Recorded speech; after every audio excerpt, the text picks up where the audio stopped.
back with another match preview. It's a very much anticipated game. I know we say this every week, but we're on a good run. It's against our rivals in Chesterfield. It's at their place, so it's going to be a tough game, I think. It's at the Proact Stadium. It's on Saturday, the 26th of October. It's on TV actually. It's on BT Sport, so it's the later kick-off at 5:20, isn't it? Yeah, like George just said, against rivals, so we don't want our good run to keep going. If we look at recent form in general this season, if we look right back to the last time we played Chesterfield at their place, it was a 3-1 defeat. You know, the wheels had come off at that point really for Notts. A 3-1 defeat with the third goal being a very late penalty from Christian Dennis, so how it's all turned on its head really. But we definitely don't want it to be a good run to be coming to an end against Chesterfield. So if we look at them, they currently sit in 18th place on 18 points. Now they have had an upturn in form, haven't they? Because they were struggling, they were bottom of the league for a while this season. So you can see the upturn in form with 10 points out of the possible last 15 as well. Yep. So they're going to be coming in confidence. Yep. Now we look at Notts, we're in even higher spirits, aren't we? Even better confidence.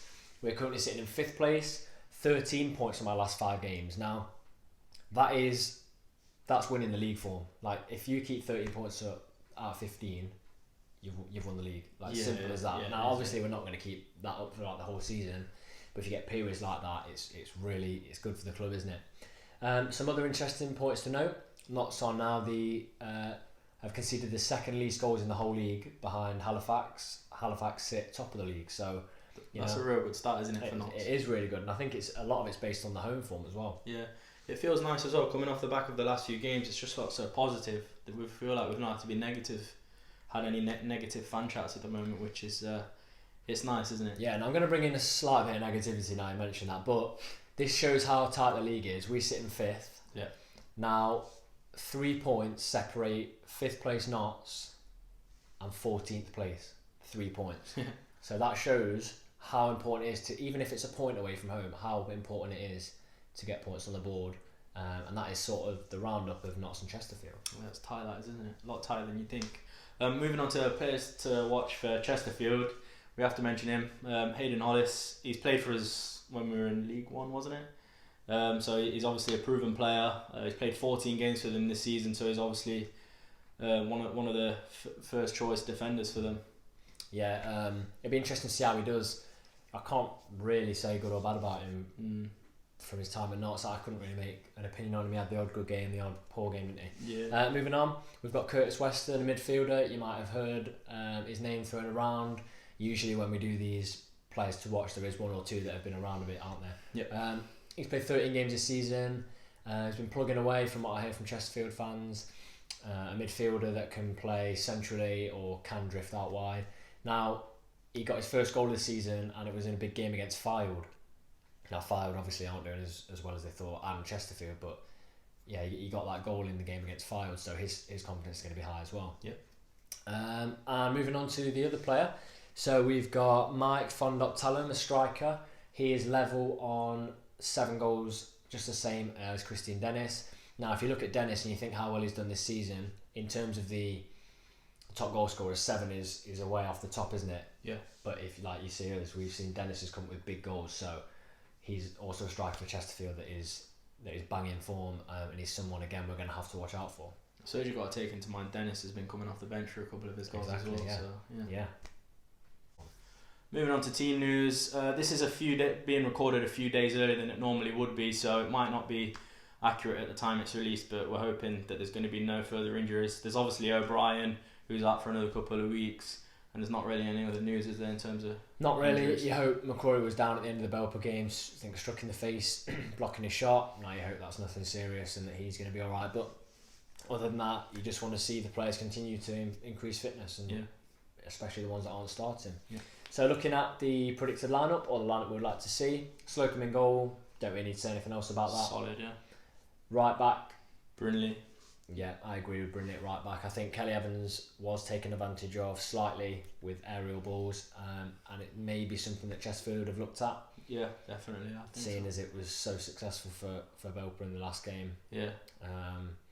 absolutely. And I think Brendan's full of confidence, isn't he, from his finish? Yeah. Centre backs. Rawlinson and Turner. You can't change it for me. I really like Bird. He's a young Nottingham talent, and I think he's a good player. But you cannot change Turner and Rawlinson at the back. They've been solid, haven't they? Yeah, they have. And left back, I think we bring Bakayoko back in. Physicality, so much energy, so much energy. McCrory did play well against Belper, but I think Bakayoko for me, he retains that place, and I think he's becoming a very important player. Now he's finding his feet with Notts. Yeah. Look at the wingers. So Enzio and Shields. I think Enzio he's going to be high on confidence again. He's got that goal. He played well for me against Belper. He improved his performance compared to his previous performances. So I think you have to involve him. I think he's played pretty much every game anyway, so he's hardly going to change it now. And Shields. I think he's quickly becoming our best winger. Shields, really? Yeah, definitely. Yeah. I think the ball at his feet. You can see he's got so much confidence. Like, he doesn't care what.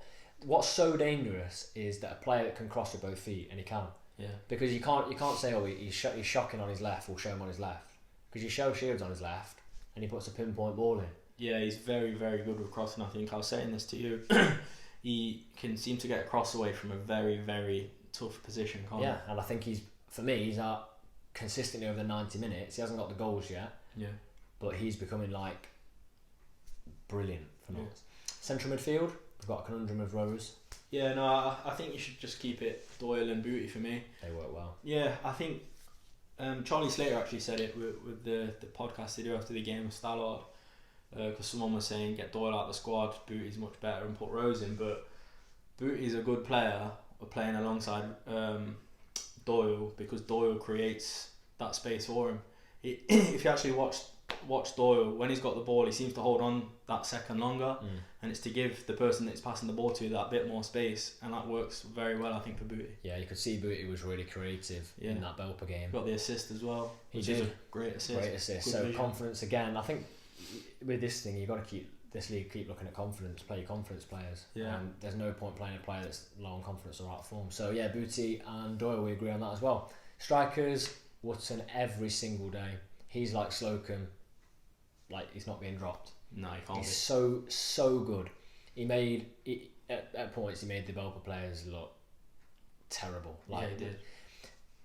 Like, in the National League, players aren't getting near Wootton.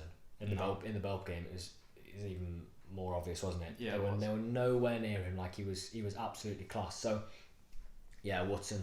Other partnered with Dennis, I think. Yeah. You have to play Dennis in this tie. It's his tie. He's playing against his former team.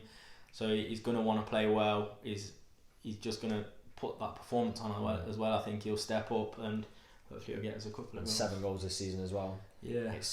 I mean, I don't want to brag, and it's season not over, but who said top scorer? I think it was me. I don't think it was. I think I put Dennis as top scorer, and I think nobody agreed with me. People laughed and said he'd be gone by the transfer. I think I've done better though, because I said Hemmings. Less said about that. To be honest, the strikers are doing that well. I've completely forgot about Hemmings. I don't even I hadn't even thought about him for like the last couple of months. Like, when you compare him to what we've got now as well, like, even if we still had him, I think he'd be struggling for a place. I think he would. Yeah, you're right. So going on to the scoreline, I'll go straight in, and I'm gonna go 0-0. Really? First 0-0. Cagey. It's gonna be so cagey. See, I think it's going to be 2-1 Notts. Do you? Yeah, I think both teams will score, because Chesterfield have turned it around a bit, because they're having a bit of a rocky start, weren't they? You've got Notts on 4 points, haven't you, so far this season? On your predictions. Yeah, I have. I'm a confident fan. Notts haven't dropped a point under you. But you gotta love it. Yeah, I haven't predicted 0-0. I think it will be cagey 0-0. Usually when games are on telly, Notts don't show up, so if they can hold out for a 0-0. Yeah, I think that's good. But yeah, that wraps that up. Let us know what you think the outcome of the game will be, and the formation and players you'd like to see playing where in the comments below. Thank you.